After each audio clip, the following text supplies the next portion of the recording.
ಸುಮ್ಮನೆ ಅವ್ರ ಹತ್ತಿರ ಕೂಡಷ್ಟೆ. ಅವ್ರ ಹತ್ತಿರ ಕೂಡು, ಜ್ಞಾನ ಬರ್ತದೆ. ಮತ್ತೇನು ಮಾಡುವುದು ಬೇಕಾಗಿಲ್ಲ, ಸುಮ್ಮನೆ ಅವ್ರ ಹತ್ತಿರ ಕೂಡಷ್ಟೆ. ಆಮ್ರಪಾಲಿ ಅಂತಿದ್ಲ, ಆಮ್ರಪಾಲಿ ಒಬ್ಬ ನರ್ತಕಿ ಆಕೆ. ಭಾಳ ಜನ ಯುವಕರನ್ನು ದಾರಿ ತಪ್ಪಿಸಿದಾಕಿ. ಎಷ್ಟೋ ಜನರ ಮನೆಗಳನ್ನೇ ಮಸಣಗಳನ್ನಾಗಿ ಮಾಡಿದಾಕಿ. ಎಷ್ಟೋ ಸಂಸಾರಗಳನ್ನು ಒಡೆದಾಕಿ ಆಮ್ರಪಾಲಿ ನರ್ತಕಿ ಆಕಿ. ಹುಡುಗರು ಆಕೆಯನ್ನು ನೋಡಿ ಹುಚ್ಚು ಹಿಡಿದು ಹೋಗ್ತಿದ್ರು, ಅಷ್ಟು ಸಂಪತ್ತು ಬಂದಿತ್ತು ಆಕೆ ಹತ್ತಿರ. ಒಂದು ದಿವಸ ಬುದ್ಧನ ಹತ್ತಿರ ಬರ್ತಾಳೆ. ಬುದ್ಧನ ಹತ್ತಿರ ಬಂದು ನಮಸ್ಕಾರ ಮಾಡುತ್ತಾಳೆ. ನಾನು ಜೀವನದಲ್ಲಿ ಬಹಳ ಪಾಪದ ಕೆಲಸ ಮಾಡೀನಿ, ಕೆಟ್ಟ ಕೃತ್ಯಗಳನ್ನು ಮಾಡೀನಿ ಭಗವಂತ. ನಾನು ಎಷ್ಟು ಪಾಪ ಮಾಡೀನಿ ಅಂದ್ರೆ ಅದು ಏನು ಮಾಡೋದು ತೊಳಿಲಿಕ್ಕೆ ಸಾಧ್ಯ ಇಲ್ಲ, ಅಷ್ಟು ಪಾಪ ಕೃತ್ಯಗಳನ್ನು ಮಾಡೀನಿ. ನಾನು ಪುಣ್ಯವಂತಳಾಗಬೇಕಂತ ನಿನ್ನ ಹತ್ತಿರ ಬಂದೀನಿ, ನನಗೆ ದಾರಿ ತೋರಿಸು. ಬುದ್ಧ ಅಂತ ನೀ ಏನೂ ಮಾಡೋದು ಬೇಡ, ಪ್ರವಚನ ನಡೆದಿರ್ತೈತಿಲ್ಲ, ಸುಮ್ಮ ಕೂಡಿಲ್ಲ. ಅವಾಗ ಆಮ್ರಪಾಲಿ ಅಂತೇಳಿ ನರ್ತಕಿ, ಅಲ್ಲ ಗುರುಗಳೇ, ನಾನು ಪಾಪಿ, ನಾನು ಏನಾದರೂ ದಾರಿ ತೋರಿಸ್ರಿ, ಪೂಜಾ ಪುನಸ್ಕಾರ ಹೇಳ್ರಿ ಅಂತ ನಾ ಬಂದೀನಿ. ನೀವಂತೀರಲ್ಲ ಸುಮ್ಮನೆ ಕುಂದ್ರಂತೀರಲ್ಲ, ಸುಮ್ಮನೆ ಕುಂತ್ರೆ ನಾ ಮಾಡಿದ ಪಾಪ ಬೆಟ್ಟದಷ್ಟಿದೆ. ಸುಮ್ಮನೆ ಕುಂತ್ರೆ ಹೆಂಗೆ ತಿಳಿಯಾದೀತದು ಪಾಪ. ಅವಾಗ ಬುದ್ಧ ಅಂತಾನೆ, ಏನೂ ಮಾಡೋದು ಬೇಡ, ಎಲ್ಲಿ ಗುರುಗಳೆರಡು ಮಾತು ಹೇಳಕ್ಕೆ ಸುಮ್ಮ ಕೂಡಲ್ಲಿ. ಆಮ್ರಪಾಲಿ ಅಂತಾಳೆ, ಹೆಂಗೆ ಪಾಪ ಹೋಗ್ತೈತಿ, ಸುಮ್ಮನೆ ಕುಂತ್ರೆ ಹೋಗ್ತೈತೇನು? ಬುದ್ಧ ಅಂತಾನೆ, ಒಂದು ಕೆರೆ ಐತೆ ನೋಡು, ಕೆರೆ ನೀರ ಎಮ್ಮೆ ಅದು ಅಡ್ಡಾಡಿ ಗೊಡಗಾಗ್ಯಾವ ಅದ್ರಾಗ. ಆ ಕೆರೆ ನೀರು ತಿಳಿ ಆಗಬೇಕಾದ್ರೆ ಏನು ಮಾಡಬೇಕು? ತಿಳಿ ಆಗಬೇಕಾದ್ರೆ ಏನು ಮಾಡ್ಬೇಕು? ಏನೂ ಮಾಡೋದು ಬೇಡ, ನೀ ಏನಾರ ಮಾಡಿದ್ರೆ ಮತ್ತಿಷ್ಟು ಗೊಡಗಾಗ್ತೈತಿ. ಅದಕ್ಕೆ ಬುದ್ಧ ಅಂತಾನ, ಕೆರೆ ನೀರು ತಿಳಿ ಆಗಬೇಕಾಗಿದ್ರೆ ನೀ ಏನೂ ಮಾಡಬೇಕಾಗಿಲ್ಲ, ಸುಮ್ಮ ಕೂಡು, ತಾನ ತಿಳಿ ಆಗ್ತೈತಿ. ಅದು ಅಷ್ಟೇ, ಸುಮ್ಮ ಕುಂದ್ರೆ ಅಷ್ಟೇ. ಸುಮ್ಮನೆ ಕುಂತ್ರ ಗೊಡಗ ನೀರು ತಿಳಿ ಆಗ್ತೈತಿ. ಗುರುವಿನ ಸಾನ್ನಿಧ್ಯದಲ್ಲಿ ಬಂದು ಸುಮ್ಮನೆ ಕುಂತ್ರ ಮನಸ್ಸು ತಿಳಿ ಆಗ್ತೈತಿ. ಇದು ಜ್ಞಾನ. ಏನೂ ಮಾಡಬೇಕಾಗಿಲ್ಲ. ಯಾರು ದೊಡ್ಡವರದಾರ, ಜ್ಞಾನಿಗಳದಾರ, ಅವ್ರ ಹತ್ರ ಸ್ವಲ್ಪ ಸುಮ್ಮ ಕೂಡ ಅಷ್ಟೇ ಬಂದು ಅವರು ಎರಡು ಮಾತು ನೆನಪುಳಿದ್ರೆ ಸಾಕು ಜೀವನದೊಳಗೆ. ಅವ್ರ ಮಾತು ಅಷ್ಟು ಹಿತ ಕೊಡ್ತೈತಿ. ಈಗ ನೀವು ಮನೆಗೆ RCC ಹಾಕ್ತೀರಿ. RCC ಹಾಕಬೇಕಾದ್ರೆ ನೀವು ಜಿಂದಾಲ್ ಎಲ್ಲ ಚಲೋ ಸ್ಟ್ರಕ್ಚರಲ್ ಇಂಜಿನಿಯರ್ ಪ್ಲ್ಯಾನ್ ಮಾಡಿರ್ತಾನೆ ನಿಮ್ಮ ಮನೆದು. ಜಿಂದಾಲ್ ಕಬ್ಬಣ ತಂದಿರಿ, ACC ಸಿಮೆಂಟ್ ತಂದಿರಿ, ಸ್ಟ್ರಕ್ಚರಲ್ ಇಂಜಿನಿಯರ್ ಪ್ಲ್ಯಾನ್ ಮಾಡಿ RCC ಹಾಕಿರಿ. RCC ಎಲ್ಲ ಹಾಕಿರಿ, ಖರೆ ಹಂಗೆ ಬಿಟ್ರಿ ಅಂದ್ರೆ ಏನಾಗ್ತೈತಿ ಅಂದ್ರೆ ಕ್ರ್ಯಾಕ್ ಬರ್ತೈತೆ ಅದು RCC. ನೀವು ಸ್ಟ್ರಕ್ಚರಲ್ ಇಂಜಿನಿಯರ್ ಚಲೋ ಪುಣಾದಾಗ ಓದ್ದವ್, ಬೆಂಗಳೂರಾಗ ಓದ್ದವನ ಕಡೆಯಿಂದ ಸ್ಟ್ರಕ್ಚರಲ್ ಡಿಸೈನ್ ಮಾಡಿಸಿರಿ. ACC ಸಿಮೆಂಟ್ ತಂದಿರಿ, ಜಿಂದಾಲ್ ಕಬ್ಬಣ ತಂದು ಪ್ಲ್ಯಾನ್ ಮಾಡಿ RCC ಹಾಕಿರಿ. ಅದು ಹಂಗೆ ಬಿಟ್ರಿ ಅಂದ್ರೆ ಕ್ರ್ಯಾಕ್ ಬರ್ತೈತಿ. ಏನು ಮಾಡ್ಬೇಕಂದ್ರೆ ಕ್ಯೂರಿಂಗ್ ಮಾಡ್ಬೇಕು ಅದಕ್ಕೆ, ಹೌದಲ್ಲ? ಕ್ಯೂರಿಂಗಿಗೆ ನೀರಿಗೇನು ರೊಕ್ಕ ಇಲ್ಲ, ಆದರೂ ನೀರು ಹಾಕಿ ಕ್ಯೂರಿಂಗ್ ಮಾಡದೆ ಇದ್ರೆ RCC ಕ್ರ್ಯಾಕ್ ಬರ್ತೈತಿ. ಹಂಗೆ ಸಂತರ ಶರಣರ ಮಾತಿನ ಕ್ಯೂರಿಂಗ್ ಇರಲಿಲ್ಲ ಅಂದ್ರೆ ಸಂಸಾರ ಕ್ರ್ಯಾಕ್ ಬರ್ತೈತಿ ಅಷ್ಟ. ಕ್ರ್ಯಾಕ್ ಬರಬಾರ್ದಂದ್ರೆ, ಸಂಸಾರ ಕ್ರ್ಯಾಕ್ ಬರಬಾರ್ದಂದ್ರೆ ಕ್ಯೂರಿಂಗ್ ಮಾಡ್ಕೊತಿರ್ಬೇಕು. ಇದಕ್ಕಷ್ಟ. ಅದಕ್ಕೆ ಯಾರ ಹೇಳಿ, ಸಣ್ಣವರ ಹೇಳಿ, ದೊಡ್ಡವರ ಹೇಳಿ, ಎರಡು ಚಲೋ ಮಾತು ಹೇಳ್ತಾರಂದ್ರೆ ಕೇಳಷ್ಟೇ. ಜ್ಞಾನ ಎಲ್ಲಿ ಸಿಗುತ್ತೈತಿ ಅಂದ್ರೆ ಗುರುಗಳ ಹತ್ರ ಸಿಗುತ್ತೈತಿ. ನನಗೆ ಒಂದು ಮಾತು ನೆನಪುಳಿದ್ರೆ ಸಾಕಷ್ಟೆ. ಈಗ ನೀವು ಒಂದು ಗಿಡ ಐತಿ, ಗಿಡದಾಗ ಕಾಗಿ ಕುಂತಿರ್ತಾವೆ. ಕಾಗಿ ಒಂದು 100 ಕಾಗಿ ಕುಂತಾವಂದ್ರೆ ನೀವು 100 ಕಾಗಿ ಎಬ್ಬಿಸ್ಬೇಕಾದ್ರೆ 100 ಕಲ್ಲು ಒಗಿಬೇಕಾಗಿಲ್ಲ. ಒಂದು ಕಲ್ಲು ಒಗೆದ್ರೆ ಗಿಡದಾಗ ಕುಂತ 100 ಕಾಗಿ ಹೆಂಗೆ ಹಾರಿ ಹೋಗ್ತಾವ, ಹಂಗೆ ನಿನ್ನ ಮನಸ್ಸಿನೊಳಗೆ ಚಿಂತೆಗಳೆಂಬ 100 ಕಾಗೆಗಳು ಕುಂತಿರಲಿ. ದೊಡ್ಡವರ ಶರಣರ ಮಾತಿನ ಒಂದು ಕಲ್ಲು ಸಾಗಿದ್ರೆ ಸಾಕು, 100 ಚಿಂತೆಗಳೆಂಬ ಕಾಗೆಗಳು ಹೋಗ್ತವೆ ಅಷ್ಟೆ. ಸುಮ್ಮನೆ ಒಂದು ಮಾತು ನೆನಪಿಡೋದು. ಅವ್ರು ಏನು ಹೇಳಿರ್ತಾರೆ ಒಂದು ಮಾತು ನೆನಪಿಟ್ಟುಕೊಂಡ್ರೆ ಸಾಕು. ಅದಕ್ಕೆ ಜ್ಞಾನ ಬರಬೇಕಾಗಿದ್ದರೆ ಸೂಪರ್ ಮಾರ್ಕೆಟಿಗೆ ಹೋಗೋದಲ್ಲ, ಜ್ಞಾನ ಮೂಲ ಗುರು ಸೇವೆ ಎಂಬೆ ಅವನ ಹತ್ತಿರ ಇರೋ ಅಷ್ಟೆ.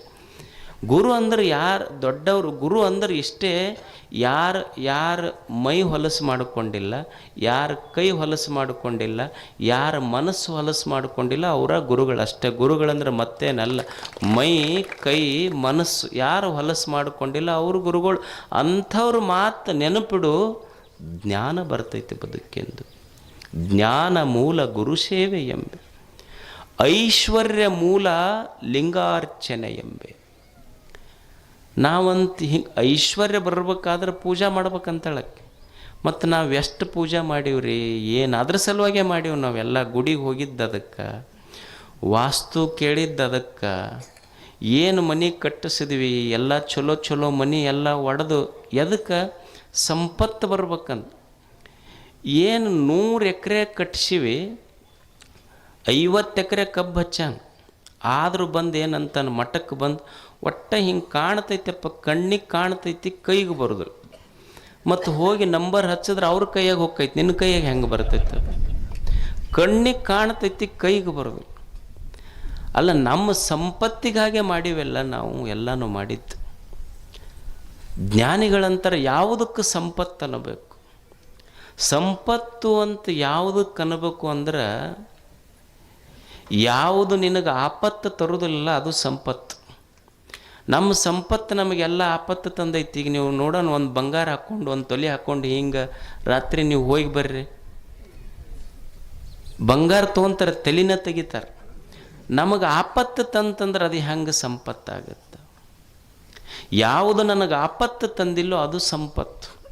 ಅದಕ್ಕಿ ಮುಕ್ತಾಯಕ್ಕಂತಾಳ ಐಶ್ವರ್ಯ ಮೂಲ ಲಿಂಗಾರ್ಚನೆ ಎಂಬೆ.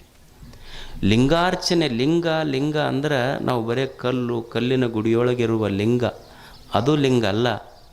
ಅಲ್ಲಮ ಪ್ರಭು ಒಂದು ಸುಂದರ ಮಾತು ಬರೀತಾನೆ, ಲಿಂಗ ಅಂದ್ರೆ ಲಿಂಗವೆಂಬುದು ಅನಂತದ ಹೆಸರೋ ಗುಹೇಶ್ವರನೆಂಬುದೇನು. ಲಿಂಗ ಅಂದ್ರೆ ಇಡೀ ತೋರುವ ಈ ಪ್ರಪಂಚ ವಿಶ್ವ ಅನಂತತೆ ಐತೆಲ್ಲ, ಇದು ಎಲ್ಲವೂ ಲಿಂಗವೇ. ಅದಕ್ಕೆ ಐಶ್ವರ್ಯ ಬರಬೇಕಾಗಿತ್ತು ಅಂದ್ರೆ ಬರೇ ದುಡ್ಡು ಗಳಿಸೋದಂತಲ್ಲ. ಮೊದಲು ನಾವು ತಿಳ್ಕೊಬೇಕಾಗಿದ್ದು ಬಡತನ ಯಾಕೆ ಬಂತು ನಮಗಂತ. ನಮಗೆ ಬಡತನ ಯಾಕೆ ಬಂತು ಅಂದ್ರೆ ನಮಗೆ ಇರುವುದು ಯಾವುದು ಸಂಪತ್ತಂತ ಗೊತ್ತಾಗಿಲ್ಲ. ದೇವರು ಏನು ಇದನ್ನೆಲ್ಲ ಇಟ್ಟನಲ್ಲ, ಇದು ಸಂಪತ್ತಂತ ಗೊತ್ತಾಗ್ಲಾರ್ದಕ್ಕೆ ಬಡತನ ಬಂತು ನಮಗೆ. ಯಾವುದು ಸಂಪತ್ತಲ್ಲ ಹೇಳಿ ಇಲ್ಲಿ? ನಾವೇನು ತಿಳ್ಕೊಂಡಿವಿ ಅಂದ್ರೆ ಬರೀ ಬಂಗಾರ ಬೆಳ್ಳಿ ದುಡ್ಡಿದ್ದವ್ರು ಇದ್ರಷ್ಟೇ ಸಂಪತ್ತಂತ ತಿಳ್ಕೊಂಡಿದ್ದಕ್ಕೆ ಬಡತನ ಬಂದೈತೆ ನಮಗೆ. ಇಲ್ಲಿ ಯಾವುದು ಸಂಪತ್ತಿಲ್ಲ ದೇವನ ಸೃಷ್ಟಿಯಲ್ಲಿ. ಈ ವಿಶ್ವ ಅನಂತವಾಗಿರುವಂಥ ವಿಶ್ವ, ಇದು ದೇವನ ಸಂಪತ್ತಿದೆ ಅಲ್ಲ. ಚಿತ್ತ ಶುದ್ಧದಲ್ಲಿ ಕಾಯಕವ ಮಾಡುವ ಶರಣಂಗೆ ಎತ್ತೆತ್ತ ನೋಡಿದಡತ್ತತ್ತ ಲಕ್ಷ್ಮಿ ತಾನಾಗಿಪ್ಪಳು. ಏನು ಒಬ್ಬ ರೈತ ಹೊಲದಾಗ ದುಡಿದ್ರೆ ಹೆಂಗೆ ದುಡಿಬೇಕು ಅಂದ್ರೆ, ಭೂಮಿ ತಾಯಿ ಅಂತಿರ್ಬೇಕು. ನಾನಾ ದಣ್ಕೊಂಡಿನಪ್ಪ, ಸ್ವಲ್ಪ ನೀ ರೆಸ್ಟ್ ಮಾಡಿ ಹೋಗಂತ ಭೂಮಿ ತಾಯಿ ಅಂತಿರ್ಬೇಕು. ಹಂಗೆ ದುಡಿಯೋದು ಮನುಷ್ಯ. ಭೂಮಿ ಸಂಪತ್ತಲ್ಲೇನು ಹೇಳಿ? ಭೂಮಿ ಎಂಥ ಸಂಪತ್ತು, ಏನು ಅದ್ಭುತವಾದ ಸಂಪತ್ತು ಮಣ್ಣಿನೊಳಗಿಟ್ಟಾನ ದೇವರು. ನೀವು ಇಲ್ಲೆಲ್ಲ ಗಿಡ ಹಚ್ಚಿರಿ, ಮಾವಿನ ಗಿಡ ಹಚ್ಚಿರಿ, ತೆಂಗಿನ ಗಿಡ ಹಚ್ಚಿರಿ. ಒಂದು ಮಾವಿನ ಸಸಿ ಸುಮ್ಮನೆ ಏನೂ ಇಲ್ಲ, ನೀವು ಚೀಪಿ ಗೊಟ್ಟ ಒಗೆದಿರಿ ಅದ್ರಾಗ, ಹೌದಲ್ಲ? ಚೀಪಿ ಗೊಟ್ಟ ಒಗೆದಿರಿ, ಅಲ್ಲೇನೂ ಇಲ್ಲ, ಬರೇ ಮಣ್ಣದು. ಸಸಿ ಬರ್ತೈತೆ ಒಂದು ಗೊಟ್ಟದೊಳಗಿಂದ ಸಸಿ ಬಂದಿದ್ದು ಎಲ್ಲಿಂದ? ಅದೇ ಮಣ್ಣಿನಿಂದ, ಹೌದಲ್ಲ? ಮಣ್ಣು ಬಿಟ್ಟು ಏನರ ಬಂದೈತೆ? ಸಸಿ ಬಂದಿದ್ದು ಮಣ್ಣಿನಿಂದ, ಮುಂದೆ ಗಿಡ ಆಗಿದ್ದು ಅದೇ ಮಣ್ಣಿನಿಂದ, ಮುಂದೆ ಹಣ್ಣು ಬಂದಿದ್ದು ಅದೇ ಮಣ್ಣಿನಿಂದ. ಏನು ಮಜಾ ಹೇಳ್ತಾರಂದ್ರೆ, ಗೊಟ್ಟ ಬಂದಿದ್ದು ಮಣ್ಣಿನಿಂದ, ಸಸಿ ಬಂದಿದ್ದು ಮಣ್ಣಿನಿಂದ, ಗಿಡ ಬಂದಿದ್ದು ಮಣ್ಣಿನಿಂದ, ಹೂವು ಬಂದಿದ್ದು ಮಣ್ಣಿನಿಂದ, ಹಣ್ಣು ಬಂದಿದ್ದು ಮಣ್ಣಿನಿಂದ. ಹಣ್ಣು ತಿಂದ್ರೆ ಮಣ್ಣು ತಿಂದಂಗೆ ಆಗೋದಿಲ್ಲ, ಮಣ್ಣು ಬಿಟ್ಟರೆ ಹಣ್ಣ ಬರೋದಿಲ್ಲ. ಇದು ಭೂಮಿ ತಾಯಿಯ ಸಂಪತ್ತು. ಮಣ್ಣು ಬಿಟ್ಟರೆ ಏನಾರ ಬೆಳಿಲಿಕ್ಕಾಗ್ತೈತೆ ನಮಗಿದು? ಮಣ್ಣು ಸಂಪತ್ತು, ನೀರು ಸಂಪತ್ತು, ಗಾಳಿ ಸಂಪತ್ತು. ನೀವು ನೋಡಿದ್ರಿಲ್ಲ ಎಲ್ಲ ಆಕ್ಸಿಜನ್ ಕೊರೋನಾದಾಗ ನೀವು ಅನ್ಬೋದು, ನನಗೇನು ಇಷ್ಟು ಎಕರೆ ಹೊಲ ಹಿಡ್ದೀನಿ, ಇಷ್ಟು ಸಂಪತ್ತೈತಿ, ನನ್ಯಾರು ಏನು ಮಾಡ್ತಾರೆ? ಕಂಡವ್ರಿಗೆಲ್ಲ ನೀನು ನೋಡ್ಕೊತೀನಿ ಹೋಗಿ ಅಂತಿರ್ತಾರೆ. ಸ್ವಲ್ಪ ಇಂಗ್ಲೀಷ್ ಫೇಲ್ ಆಗಿದ್ರಂದ್ರೆ ಹಳ್ಳ್ಯಾಗ ಐ ಸಿ ಯು ಅಂತಿರ್ತಾರೆ ಅವರು. ನೀವು ನೋಡ್ರಿ, ನೀನು ನೋಡ್ಕೊತೀನಿ. ಐ ಸಿ ಯು ಅಂದ್ರೆ ಇಂಗ್ಲೀಷ್ನ್ಯಾಗ ಇಂಗ್ಲೀಷ್ನ್ಯಾಗ ಐ ಸಿ ಯು ಅಂದ್ರೆ ಕನ್ನಡದಾಗ ನೀನು ನೋಡ್ಕೊತೀನಿ ಹೋಗಂದಂಗೆ ಅಂತಿರ್ತಾರಿಲ್ಲ. ಐ ಸಿ ಯು ಅಂತಿರ್ತಾರೆ. ಎದಕ್ಕೆ? ಏನು ಒಂದು 20 ಎಕರೆ ಕಬ್ಬು ಹಚ್ಚನ, ಒಂದು ಮನೆ ಕಟ್ಟೆನ, ಒಂದು ಸೆಕೆಂಡ್ ಹ್ಯಾಂಡ್ ಕಾರ್ ತೊಗೊಂಡು ಅಡ್ಡಾಡ್ತಾನೆ. ಇಷ್ಟಕ್ಕೆ ಐ ಸಿ ಯು ಅಂತಿರ್ತಾನ. ಇವ ಇಲ್ಲಿ ಐ ಸಿ ಯು ಅಂತಿರ್ತಾನೆ. ಒಂದು ದಿವ್ಸ ಹೋಗಿ ಮುಪ್ಪಾದ ಮೇಲೆ ಒಗಿತಿರ್ತಾರಲ್ಲ, ನನಗಲ್ಲಿ ಆಕ್ಸಿಡೆಂಟಾಗಿ ಬಿದ್ದಿ ಅಂದ್ರೆ ಕೋಮಾದಾಗ ಇಟ್ಟಿರ್ತಾರಲ್ಲ, ಎಲ್ಲಿಟ್ಟಿರ್ತಾರೆ? ಹಾಂ, ಅವಾಗ ಅದು ಅಂತೈತಿ. ಇಲ್ಲಿ ಬಾ ಐ ಸಿ ಯು ಅಂತ ಅದು ಅಂತಿರ್ತೈತೆ. ಅವಾಗ ನೀವು ಹೊರಗೆ ಎಷ್ಟು ದಿವಸ ಐ ಸಿ ಯು ಅಂದೆಲ್ಲ, ಅಲ್ಲಿ ಬಾ ಐ ಸಿ ಯು ಅಂತಿರ್ತೈತೆ. ಯಾವುದು ಐ ಸಿ ಯು? ಎಲ್ಲವೂ ಸಂಪತ್ತೈತಿ ಇಲ್ಲಿ. ಮಣ್ಣು ಸಂಪತ್ತು, ನೀರು ಸಂಪತ್ತು, ಗಾಳಿ ಸಂಪತ್ತು, ಬೆಳಕು ಸಂಪತ್ತು, ತಂದೆ ತಾಯಿಗಳ ಸಂಪತ್ತು, ಭಾವ ಸಂಪತ್ತು, ಮಾತು ಸಂಪತ್ತು. ಯಾವುದು ಸಂಪತ್ತಿಲ್ಲ ಈ ಜಗತ್ತಿನೊಳಗೆ. ಇದು ದೇವ ಕೊಟ್ಟಿದ್ದು. ಇದು ಯಾವುದು ಸಂಪತ್ತಲ್ಲ ಅಂತ ತಪ್ಪು ತಿಳ್ಕೊಂಡಿದ್ದಕ್ಕೆ ಬಡತನ ಬಂದೈತೆ ಹೊರತು ಅದರ್ವೈಸ್ ಯಾರೂ ಇಲ್ಲಿ ಬಡವರೇ ಇಲ್ಲ ಈ ಜಗತ್ತಿನಲ್ಲಿ. ಇದು ದೇವರು ಕೊಟ್ಟಿದ್ದೆಲ್ಲ ಸಂಪತ್ತಂತ ನಮಗೆ ಅರ್ಥ ಆಗಿಲ್ಲ, ಅದಕ್ಕೆ ಬಡತನ ಬಂದೈತೆ ಅಷ್ಟೇ. ಇರದೇ ಇದ್ರೆ ಇಲ್ಲಿ ಯಾವುದು ಹೇಳಿ? ಎಲ್ಲವೂ ದೇವಮಯ, ಎಲ್ಲವೂ ಸಂಪತ್ತೈತಿ. ಇಲ್ಲಿ ಬಡವರು ಯಾರದಾರ ಹೇಳಿ? ಮಾತು ಸಂಪತ್ತು ಅಲ್ಲೇನು? ಹೃದಯ ಸಂಪತ್ತು, ಸದ್ಭಾವ ಸಂಪತ್ತು. ಸಂತ ತುಕಾರಾಮರಿದ್ದರು. ಅವರು ಸುಮ್ಮನೆ ಅಭಂಗ ಹಾಡ್ಕೋಂತ ಹೋಗ್ತಿದ್ರು. ಏನು ದುಡ್ಡು ಗಳಿಸಿರಲಿಲ್ಲ, ಸುಮ್ಮನೆ ಹಾಡ್ತಿದ್ರು ಅಭಂಗ.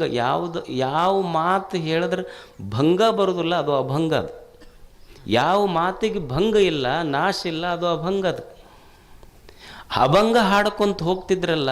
ತುಕಾರಾಮರಿಗೆ ರಾಜನಿಗೆ ಅನ್ನಿಸ್ತಂತ, ಮಹಾರಾಷ್ಟ್ರದ ರಾಜನಿಗೆ ಅನ್ನಿಸ್ತು, ಏನಿದು ಹಾಡ್ಕೊಂತ ಹೋಗ್ತೈತಿ ಪಾಪ, ಏನಾರ ಗುಡಿಸಲ್ನಾಗಿರ್ತೈತಿ, ಏನಾರ ಒಂದಿಷ್ಟು ಕೊಟ್ಟು ಬರ್ಬೇಕಂತ ತಿಳ್ಕೊಂಡು ಒಂದು ತಾಟಿನೊಳಗೆ ತನ್ನ ಸೇವಕರನ್ನ ಕಳಿಸಿ ಒಂದಿಷ್ಟು ಸಂಪತ್ತು ತಂದು ಕೊಟ್ಟ.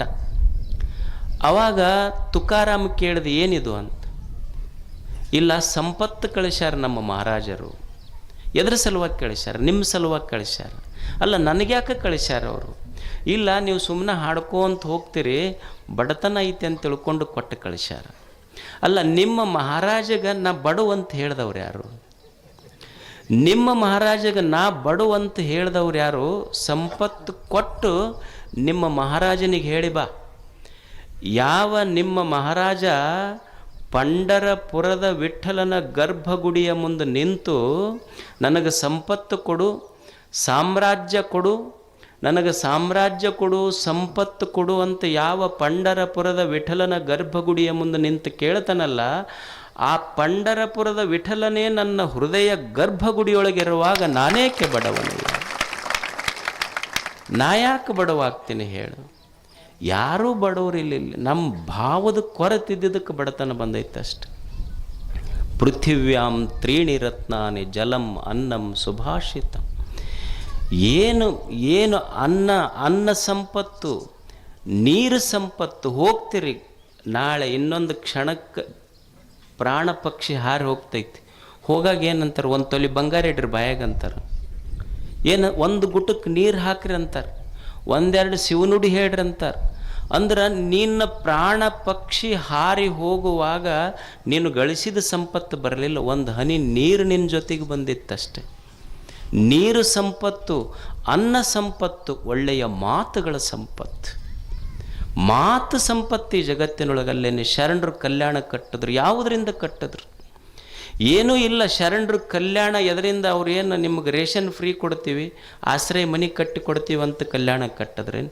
ಏನೂ ಇಲ್ಲ. ಯಾರು ಎದುರಿಗೆ ಕಾಣ್ತಾರೋ ವೈರಿನೇ ಇರಲಿ, ಕಂಡವನಿಗೆಲ್ಲ 2 ಶಬ್ದ ಶರಣು ಶರಣಾರ್ಥಿ ಅನ್ನುವ 2 ಶಬ್ದ ಕಲ್ಯಾಣವನ್ನೇ ಕಟ್ಟಿಬಿಟ್ಟಿತ್ತಲ್ಲ ಅಷ್ಟೆ. 2 ಮಾತು ಕಲ್ಯಾಣ ನಿರ್ಮಾಣ ಆಗಿತ್ತು. ಮಾತು ಕಲ್ಯಾಣ. ಈಗ ಸಂಸಾರ ಕೆಟ್ಟಿರ್ತೈತಿ. ಎದಕ್ಕೆ ಕೆಟ್ಟಿರ್ತೈತಿ ಅಂದ್ರೆ, ಮಾತು ಕೆಟ್ಟಿತು ಅಂದ್ರೆ ಸಂಸಾರ ಕೆಡ್ತೈತಿ ಅಷ್ಟೆ.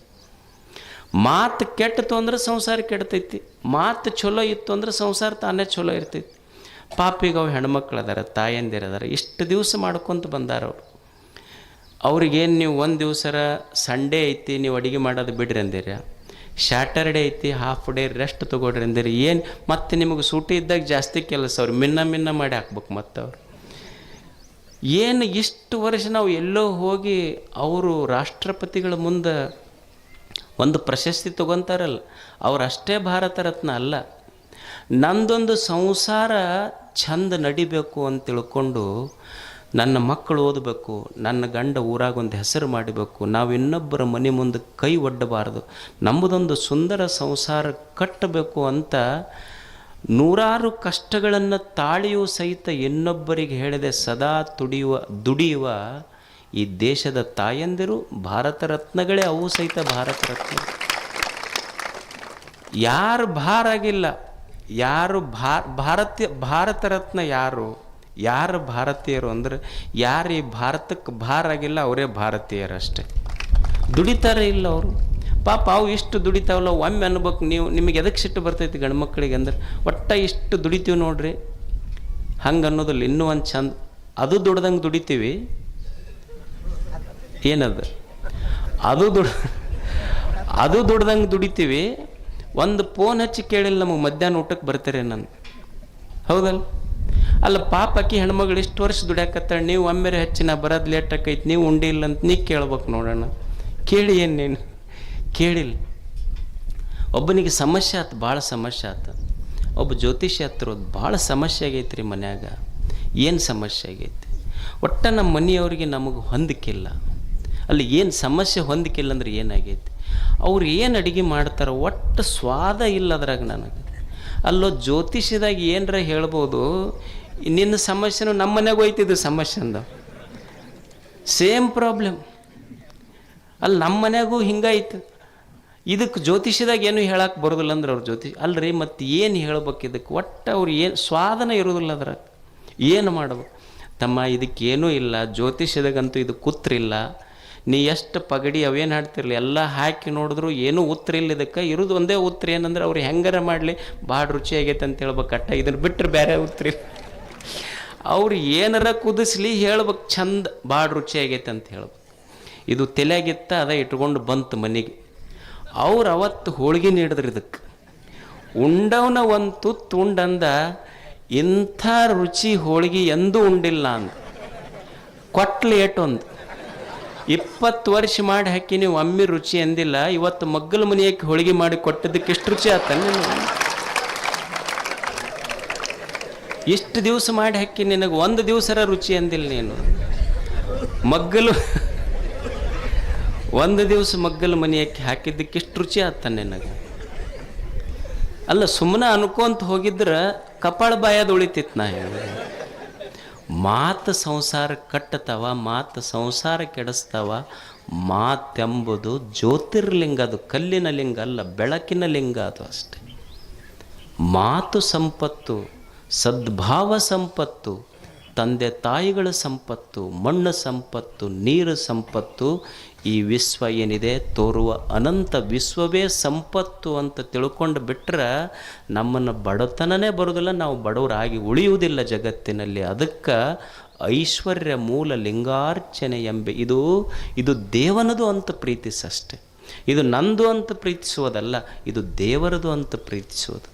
ಇದು ಜೀವನ, ಈ ಜಗತ್ತೇನಿದೆ ದೇವ ಕೊಟ್ಟಾನ ಅಂತ ಪ್ರೀತಿಸಷ್ಟೆ. ಈಗ ನೀವೊಂದು ಮದುವೆಗೊಂದು ಮಾವ ಒಂದು ಉಂಗುರ ಹಾಕಿರ್ತಾನೆ, ಏನು ಎಲ್ಲರಿಗೆ ಬಲಗೈಯಾಗ ಹಾಕ್ಕೊಂಡು 4 ಬಟ್ಟು ತೋರಿಸ್ತಿರೋದಿಲ್ಲ, ಇದ ಮುಂದೆ ಮಾಡ್ತಿರ್ತಾನೆ ನಮಸ್ಕಾರ ಮಾಡುವಾಗ ಹೇಳುವಾಗ.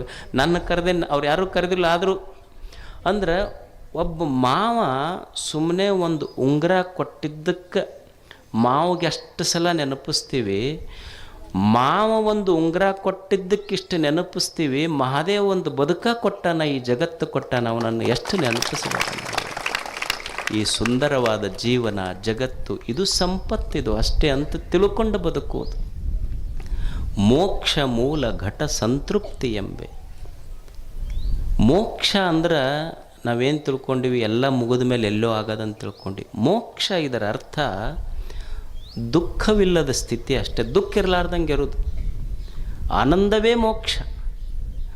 ಆನಂದ ಇದ್ದಿ ಅಂದ್ರೆ ಅದೇ ಮೋಕ್ಷದ ಸ್ಥಿತಿ ಅಷ್ಟೇ. ಅದಕ್ಕೆ ದುಃಖ ಯಾಕಾತು ಅಂದ್ರೆ ಬಯಸ್ತೀವಲ್ಲ, ಅದಕ್ಕೆ ದುಃಖ ಆಗೈತಿ. ಏನೋ ಬಯಸ್ತೀವಲ್ಲ, ದುಃಖ ಆಗ್ತೈತಿ. ದುಃಖ ಯಾಕಾತ ಮನುಷ್ಯಾಗಂದ್ರೆ ಏನೋ ಬಯಸ್ತೀವಿ ನಾವು, ಅದಕ್ಕೆ ದುಃಖ ಆಗ್ತೈತಿ. ಮತ್ತು ನೀವು ಅನ್ಬೋದು ಮತ್ತು ಬಯಸಲಿಲ್ಲ ಅಂದ್ರೆ ಜೀವನ ನಡೀತೈತೇನ್ರಿ ಗುರುಗಳ? ಬಯಸಿದ್ರೆ ದುಃಖ ಐತೆ ಅಂತ ನೀವು ಅಂತೀರಲ್ಲ, ಬಯಸದೇ ಇದ್ದರೆ ಜೀವನ ನಡೀತೈತೇನು? ಈಗ ಒಬ್ಬ ವಿದ್ಯಾರ್ಥಿ ಅದಾನ, ಓದ್ತಾನವ ಪಾಪ ಕಷ್ಟಪಟ್ಟು, ಫಸ್ಟ್ ರ್ಯಾಂಕ್ ಬರಬೇಕು ಅಂತ ಬಯಸಬಾರ್ದೇನು? ಒಬ್ಬ ಯುವಕ ಅದಾನ, ವ್ಯಾಪಾರ ಮಾಡ್ತಾನೆ, ನಾನು ಲಾಭ ತೆಗಿಬೇಕು ಅಂತ ಬಯಸಬಾರ್ದೇನು? ಒಬ್ಬ ಓದು ಹುಡುಗದ, ನಾನು IAS ಮಾಡಬೇಕು, UPSC ಕೋಚಿಂಗ್ ತೊಗೊಂಡು ಪಾಸ್ ಆಗಬೇಕು ಅಂತಾನೆ. ಅಲ್ಲ, ಬಯಸೋದು ತಪ್ಪೈತೇನು? ಬಯಸೋದು ತಪ್ಪಲ್ಲ. ಯಾಕೆ ಬಯಸಬಾರ್ದು ಅಂದರು ಅಂದ್ರೆ, ಬಯಸಿದ್ದು ತಪ್ಪಲ್ಲ, ನಾನು ಬಯಸಿದ್ದೆಲ್ಲ ಈಡೇರ್ತೈತೆ ಅನ್ನೋದು ತಪ್ಪು ಈ ಜಗತ್ತಿನೊಳಗೆ. ಅದರಿಂದ ದುಃಖ ಆಗೈತಿ. ಬಯಸೋದು ತಪ್ಪಲ್ಲ, ಬಯಸಿದ್ದೆಲ್ಲ ಈಡೇರ್ಬೇಕಂತೀವಲ್ಲ ಅದು ತಪ್ಪು. ಈ ಜಗತ್ತಿನೊಳಗೆ ನಾವೇನು ಬಯಸೀವಿ, ಬಯಸಿದ್ದು ಸಿಕ್ಕಿಲ್ಲ, ಬಯಸಿದಷ್ಟು ಸಿಕ್ಕಿಲ್ಲ, ಬಯಸಿದವರು ಸಿಕ್ಕಿಲ್ಲ, ಸಿಕ್ಕವ್ರು ನಾ ಬಯಸ್ದಂಗಿಲ್ಲ. ಇದು ಜಗತ್ತಿನ ವಿಪರ್ಯಾಸ. ಇದು ಬಯಸಿದ್ದು ಸಿಕ್ಕಿಲ್ಲ, ಬಯಸಿದಷ್ಟು ಸಿಕ್ಕಿಲ್ಲ, ಬಯಸಿದವರು ಸಿಕ್ಕಿಲ್ಲ, ಸಿಕ್ಕವ್ರು ನಾ ಬಯಸ್ದಂಗಿಲ್ಲ. ಇದು ವಿಪರ್ಯಾಸ. ಅದಕ್ಕೆ ನಾ ಅನ್ಕೊಂಡಂಗೆ ಏನೂ ನಡೆಯುವುದಿಲ್ಲ ಈ ಜಗತ್ತಿನೊಳಗೆ. ಜಗತ್ತು ಹೆಂಗಿರ್ತೈತಿ ಹಂಗೆ ನಾವು ಒಪ್ಕೊಂಡು ಬದುಕುವುದನ್ನು ಕಲಿಬೇಕಿಲ್ಲ ಅಷ್ಟೆ. ಈ ಜಗತ್ತೈತಲ್ಲ, ಇದು ಎಷ್ಟು ಕೋಟಿ ಜನ ಅದೀವಿ ನಾವಿಲ್ಲಿ. ಇಷ್ಟು ಕೋಟಿ ಜನ ನಾ ಅನ್ಕೊಂಡಂಗೆ, ನಾ ಅಂದಾಗ ಮಳೆ ಬರ್ಬೇಕು, ನಾ ಅಂದಾಗ ಮಳೆ ಹೋಗ್ಬೇಕು. ಈಗ ನಾ ಅಂತೀನಿ, ನಮ್ಮ ಜಾತಿಯವ್ರ ಹೊಲದ ಮೇಲೆ ಅಷ್ಟೇ ಮಳೆ ಆಗ್ಬೇಕಂತ ನಾ ಅಂದೆ ಅಂದ್ರೆ ಅದು ಮೋಡ್ ಅಂತೈತಿ. ನಿಮಗೂ ತಲೆ ಕೆಟ್ಟೈತಿ ಅಂದ್ರೆ ನಮಗೇನ್ರ ತಲೆ ಕೆಟ್ಟೈತೇನ ಅಂತೈತದು. ನಾವು ಅನ್ಕೊಂಡಂಗೆ ಗಾಳಿ ಬೀಸಬೇಕು, ನಾವು ಅನ್ಕೊಂಡಂಗೆ ಹೊಳೆ ಹರಿಬೇಕು, ನಾವು ಅನ್ಕೊಂಡಂಗೆ ಬೆಳೆ ಬರ್ಬೇಕು. ಇದು ಯಾವುದು ನಡೆಯೋದಿಲ್ಲ ಇಲ್ಲಿ. ಈಗೊಂದು ಗಿಡ ಐತಿ, ಈ ಗಿಡದಾಗಿನ ಒಂದು ಸಣ್ಣ ಎಲೆ, ನಾ ಅಳಿಗಾಡ್ದಾಗ ಗಿಡ ಅಳಿಗಾಡ್ಬೇಕು, ನಾ ಸುಮ್ಮನಿದ್ದಾಗ ಗಿಡ ಸುಮ್ಮನೆ ಇರ್ಬೇಕಂದ್ರೆ ನಡೀತೈತೇನು? ನಡೆಯುವುದಿಲ್ಲ. ಗಿಡ ಅಳಿಗಾಡ್ದಾಗ ಎಲೆ ಅಳಿಗಾಡಬೇಕು, ಗಿಡ ಸುಮ್ಮನಿದ್ದಾಗ ಎಲೆ ಸುಮ್ಮನೆ ಇರ್ಬೇಕಾಗ್ತೈತಿ. ಹಂಗೆ ಈ ಜಗತ್ತನ್ನೋದೊಂದು ದೇವನ ವೃಕ್ಷ. ಆ ವೃಕ್ಷದಲ್ಲಿ ನಾನೊಂದು ಬರೀ ಎಲೆ. ಅದು ದೇವ ಯಾವಾಗ ಆರ್ಡರ್ ಮಾಡ್ತಾನೆ ಅವಾಗ ನಾ ಅಳಿಗಾಡಬೇಕು, ಸುಮ್ಮನೆ ಇರುವಂದಾಗ ಸುಮ್ಮನೆ ಇರಬೇಕು, ತಿಳ್ಕೊಂಡಿರಬೇಕು. ಈ ಅನಂತ ವೃಕ್ಷದ ಒಂದು ಸಣ್ಣ ಎಲೆ ಅಷ್ಟೇ ನಾನು ವೃಕ್ಷವಲ್ಲ ಅನ್ನುವ ಸತ್ಯದ ಜ್ಞಾನ ಮನುಷ್ಯನಿಗಿರಬೇಕಷ್ಟೆ.